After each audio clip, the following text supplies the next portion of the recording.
Dito naman tayo guys kay Black pangalan nito, itim na itim siya oh.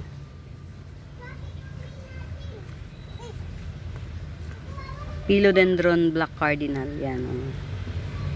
Ito guys, nung dumating sa akin, ito lang talaga mga dahon niya ito. Ito tong crumpled na to, ito yan. Ganda pa rin niya oh, kahit crumpled siya.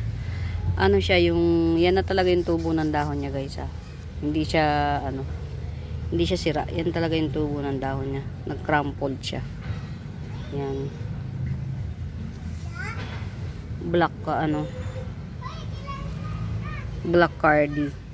Ito oldest leaf na to. Ganito na siya nung dumating sa akin to. To. Yan, butas-butas na yan. Yan na talaga yan dumating sa akin. To. Okay siya.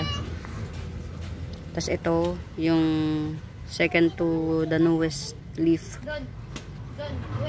Super, yang ano ka ng lupa.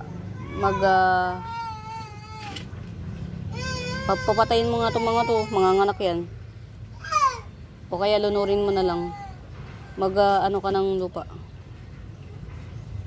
Yan, ito yung second to the newest life. Oo. Yan ang kagagawan niya. Ito na yung pinaka new leaf. Ay, putang ina mo kaan. Pagka nag-unpearl to, boom. Mas mahal na to.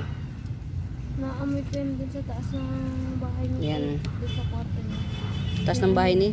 Dun sa kwarto niya. Yan, amoy na yan. Yan. Flexing my Black Cardi. Yan. Okay na to guys. Kasi nung dumating to, ito to. To, kita nyo ba? Yan. Ito, tong mahabang to. Hanggang dito pa lang siya. Hindi pa lumalagpas. Yan. Hanggang dito pa lang. Yan. Ngayon, lumagpas na siya. Ibig sabihin, ano na siya. Nagre-respond na siya. Naka-adapt na siya sa soil at saka